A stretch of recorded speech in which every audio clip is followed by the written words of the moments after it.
다시 돌아올 윤석열 대통령 기대됩니다. 그리고 4월 4일 다시 뛸 대한민국에 대해서 기대합니다. 반갑습니다. 김영은 TV입니다.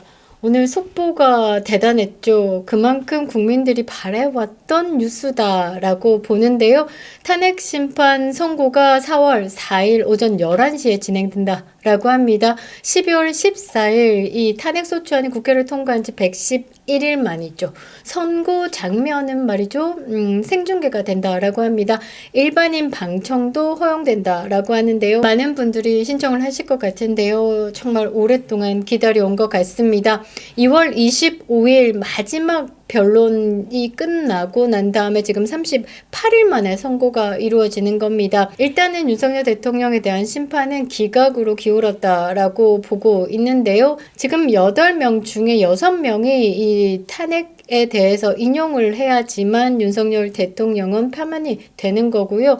이 6명이 되지 않으면 윤석열 대통령은 직무 복귀를 하시는 겁니다. 일단 각하에 대한 의견도 있다라고 저는 보는데요. 탄핵 소추가 형식적 요건을 전혀 갖추지 않았다. 그래서 이 심판 자체를 볼 이유가 없다라는 것으로 이 각하 의견을 꾸준하게 내어왔던 분이 계시긴 하죠. 일단은 뭐 윤석열 대통령에 대한 탄핵 심판 결과가 저는 기각으로 생각을 하고 있습니다. 조기 대선판은 물 건너갔다 빠이빠이다 라고 보시면 될 것 같은데요. 4월 4일이면 대한민국의 운명이 갈라집니다. 새로 뛰는 대한민국을 볼 수 있지 않을까라고 생각을 하는데요. 1월 20날 트럼프 대통령의 취임 이후에 그 공백 기간 너무 길었습니다. 대한민국 안보와 그리고 국제사회에서의 대한민국의 역할에 대해서 다시 시작되는 날이다라고 보시면 될 것 같은데요. 대한민국 헌법재판소가 이날 탄핵 심판 결과를 선고하는 것 단순히 이제 헌재 일정 아닙니다. 이날은 정권의 운명이 바뀌는 날이고요. 체제의 향방이 결정되는 날입니다. 그리고 국민의 선택이 시험대에 오르는 날이죠. 그런데 벌써부터 이 판을 깽판 놓겠다라고 선포하고 나섰습니다. 박홍근이 말이죠. 이 품위도 자격도 없어 보입니다. 윤석열 대통령에 대한 탄핵이 기각되면 받아들일 수 없다라면서 공개적으로 불복과 저항을 선언했습니다. 이것들은 이미 윤석열 대통령 직무가 정지되어 있는 대통령임에도 불구하고 윤석열 그래서 권성동 의원이 이 박찬대부터 시작해서 이 용어에 대해서 조금 순환이 필요하다. 제대로 정돈하라. 우리가 이재명에 대해서 피의자라고 하지 않지 않느냐. 예의를 좀 지켜달라라고 공식적으로 항의를 하기도 했었는데요. 아직도 정신 못 차린 것 같습니다. 윤석열 탄핵 기각되면 받아들일 수 없다. 불이한 선고에 국민저항 운동으로 맞서자라고 했습니다.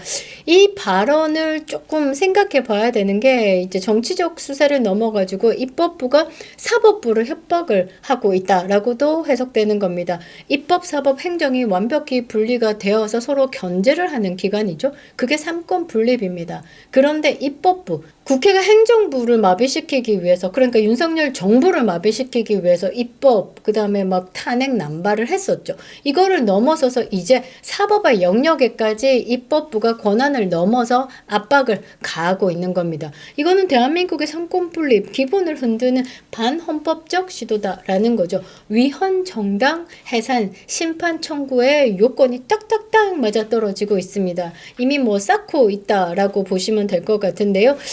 이 돌출 발언에 대해서도 조금 생각을 해봐야 됩니다. 갑자기 뭐 존재감이 살짝 없다가 갑자기 나와서 홍근희가 이런 말을 한다? 이게 헌재를 압박해서 탄핵을 인용하기 위해서 유도 전략인지 입법부가 헌법재판소의 판결을 사전에 압박하고 있다. 불복하겠다라고 선언을 하는 건 헌정질서 파괴다라는 것이고 민주주의의 부정이다라는 것입니다. 위헌정당 해산 심판 청구 마일리지를 쌓고 있다라는 것이죠. 오늘 제가 좀 다뤄볼 부분은요. 박홍근의 선동성 발언의 깊이를 좀 파악해 볼 필요가 있고요. 민주당의 헌법 불복 시나리오에 대해서도 대응 차원에서 좀 알아볼 필요가 있을 것 같습니다.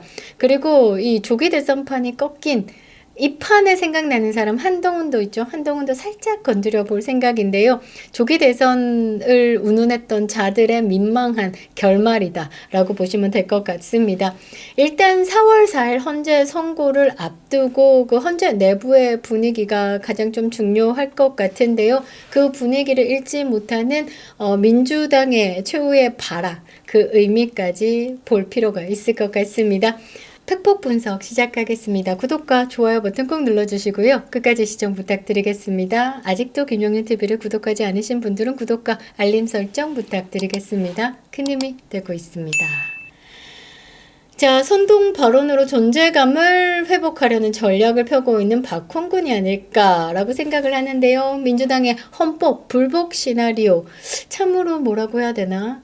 이게 초딩들 그냥 뭐 배째라 싸움 같은 그런 느낌인데요. 이 4월 1일 본인의 SNS에 이런 글을 올렸습니다. 탄핵이 기각되면 결코 받아들일 수 없다. 국민적 불복 저항 운동을 미리 공표하자. 박홍근의 SNS입니다.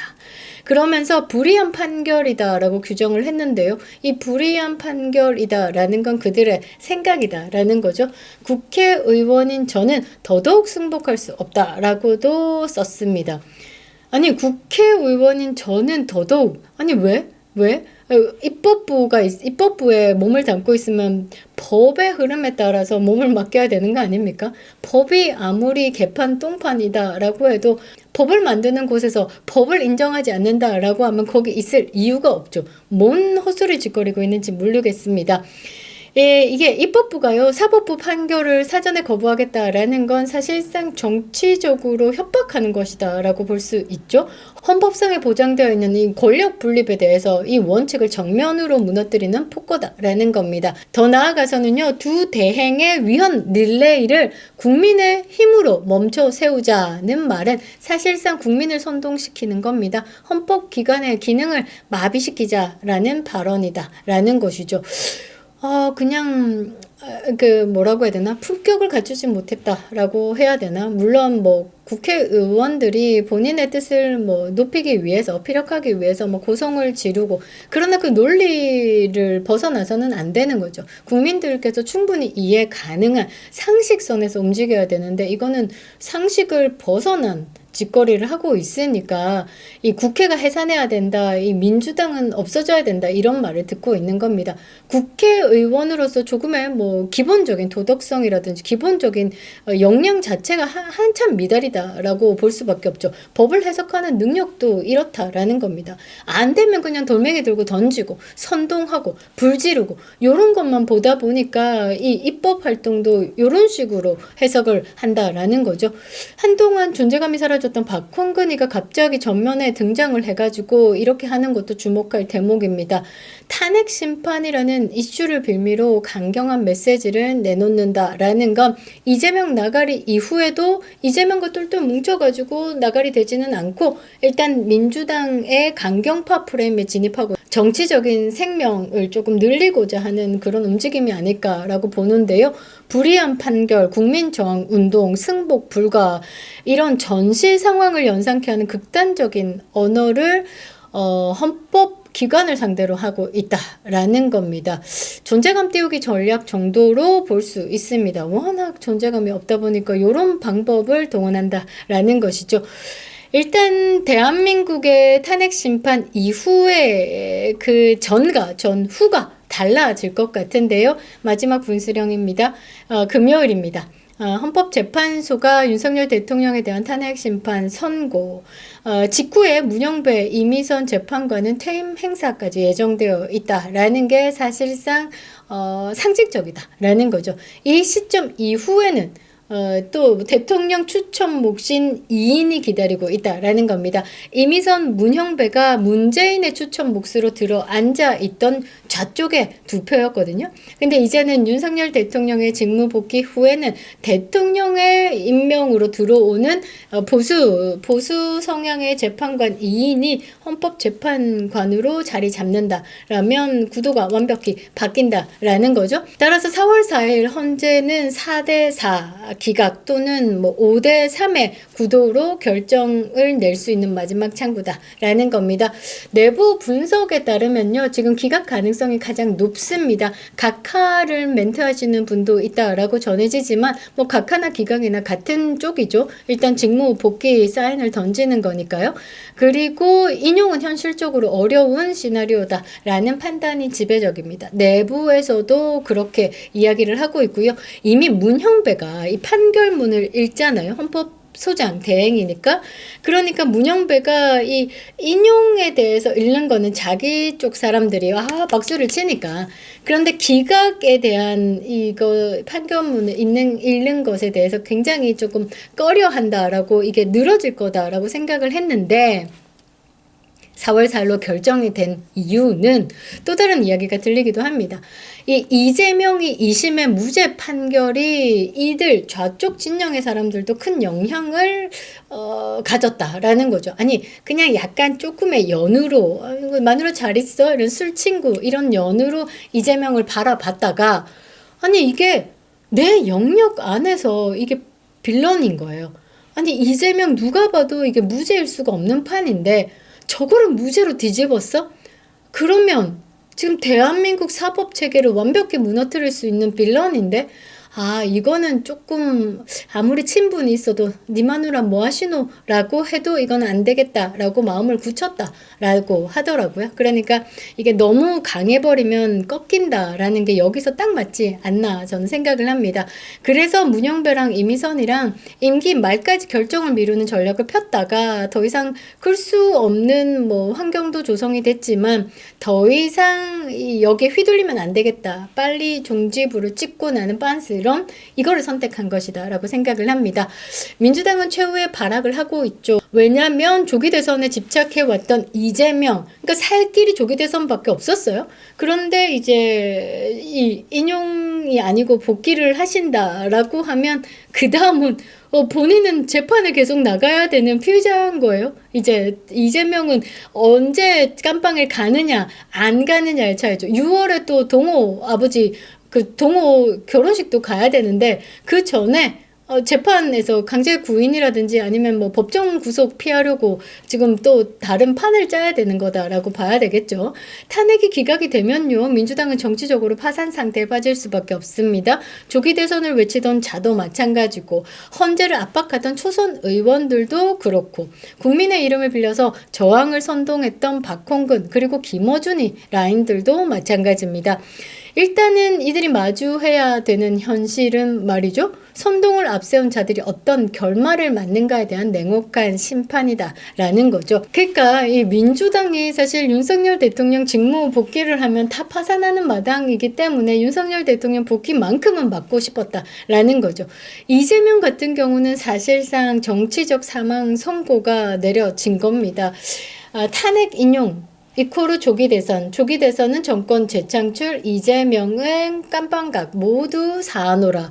이게 정치 로드맵으로 움직여 왔는데 국무회의도 마비시키고 헌재도 압박하고 대통령 권한대행, 권한대대행까지 무력화시키는 온갖 시도를 감행한 것도 오로지 조기 대선, 정권 재창출 이거를 위한 시나리오였는데 이 윤석열 대통령 직무 복귀하신다라고 하면 이 시나리오 자체가 완벽히 무너지는 거죠. 그리고 이재명은 본인의 블랙홀로 빠집니다. 사법 리스크 못 빠져 나온다라는 거죠. 그리고 민주당은 말이죠. 이제까지 8번, 8.8배, 9번까지 있었죠. 한덕수 총리까지 돌아오면서 그래서 민주당은 탄핵 실패에 대한 책임을 지게 될 수밖에 없습니다. 그러니까 국정을 지금까지 발목 잡아왔던 주범이다 라고 해서 국민적 심판을 받게 된다라는 것이죠. 그리고 윤석열 대통령 직무 복귀하시면요, 이제 국민적 니즈가 반영되겠죠. 부정선거. 다시는 부정선거 제대로 단도리해서 다시는 저런 것들이 국회에 입성하지 못하도록 해주십사 하는 게 현실화된다라는 거죠. 그러면 얘네들은 그냥 작살난다라고 봐야 되는 겁니다. 이재명의 재판 일정도 마찬가지입니다. 정치적으로 벼랑 끝에 몰려있다라는 것을 방증하는 겁니다. 현재 진행 중인 대장동 위례개발 특혜 의혹 사건은 지금 서울중앙지법 형사합의 22부에 매주 화요일 금요일 증인신문이 진행되고 있습니다. 월화수목 금금금을 재판정에 나서야 되는 이재명이다 라는 거죠. 최근에는요, 유동규 전 본부장의 재판에 증인으로 채택됐음에도 이재명이가 4차례나 불출석을 했죠. 사실상 재판을 지연시키고 있다라는 비판을 받고 있습니다. 또 있습니다. 백현동 개발 특혜 의혹, 쌍방울 대북송금 사건도 병합이 돼서 4월 말부터 시작이 되는 겁니다. 이재명은 형법상 배임, 정치자금법 위반, 위증교사 혐의 등 총 10개 이상, 12개 혐의죠. 12개 혐의로 재판을 받고 있습니다. 5개 재판이다 라는 거죠. 그래서 이 향후 몇 개월 동안 집중적으로 증거조사가 예정되어 있고, 대통령 탄핵 시나리오가 실패가 되면 이재명은 그냥 정치 생명 끝나고 재판정에 왔다 갔다 하는 사람으로 몰락할 수밖에 없습니다. 그리고 윤석열 대통령의 직무가 복귀가 되면요, 이 민주당 내에서 그동안에 피해 숙청에 이제 엎드려 있던 비명계 인사들이 나올 겁니다. 움직임이 본격화된다라는 거죠. 이재명의 리더십 에 대해서 회의적인 세력들이 침묵하지 않고 나온다라는 거죠. 방탄민주당이다라는 오명을 피하려고 이제 각자 도생의 길을 갈 사람들 갈 겁니다. 일단 이재명의 방탄 프로젝트는 막바지에 다다르고 있습니다. 조기 대선 물 건너갔죠. 탄핵은 기각될 것이고 검찰 수사와 법정은 점점 이재명을 향해 좁혀온다라는 것이죠. 결국 남은 건 우리가 언제 같이 했냐라고 생존 게임의 민낯뿐입니다. 각자 도생이다 라는 거죠. 앞으로 국민의 냉정한 판단만이 이 전국을 바로 잡을 수 있습니다. 우리가 잊지 말아야 할 이름 한동훈도 있죠. 검찰의 수사 선상에 올라와 있는 오동훈도 있고요. 박세현도 있고요. 핵심 관계자들과 교류한 정황들이 분명히 있을 겁니다. 윤석열 대통령 탄핵 시도와 그리고 구속까지 이런 국면을 사실상 주도하고 조율한 것이 아니냐는 의심을 받고 있는 한동훈이다 라는 거죠. 겉으로는 승복을 말하고 있지만 조기 대선 전국을 철저하게 준비해 왔던 한동훈으로서도 윤석열 대통령의 직무 복귀는 적잖이 당황하셨을 겁니다. 이제는 국민들이 정신을 차리고 직접 물어야 할 때입니다. 누가 헌법 위에 서려고 했는지, 진짜 내란의 세력은 누구인지, 그리고 그 결과는 누구에게 돌아갈 것인지 라고 말이죠. 다음 편은요, 이 대한민국의 친중의 세력들 청산 시리즈 4편 한동훈 편입니다. 과연 한동훈이 말이죠, 자유우파 보수다라고 이야기를 하지만 보수일까요? 물음을 가질 수밖에 없는데요. 이중적 언행에 친중의 물꼬를 튼 한동훈에 대해서 조사해 보도록 하겠습니다. 자유우파 가치를 지키기 위해서 대한민국 다시 흔들리지 않도록 왜곡 없는 좋은 방송으로 여러분들과 함께 하겠습니다. 다시 돌아올 윤석열 대통령 기대됩니다. 그리고 4월 4일 다시 뛸 대한민국에 대해서 기대합니다. 그동안 여러분들의 힘이 있었기 때문에 오늘이 있는 겁니다. 그립다 윤석열. 김영희 TV였습니다.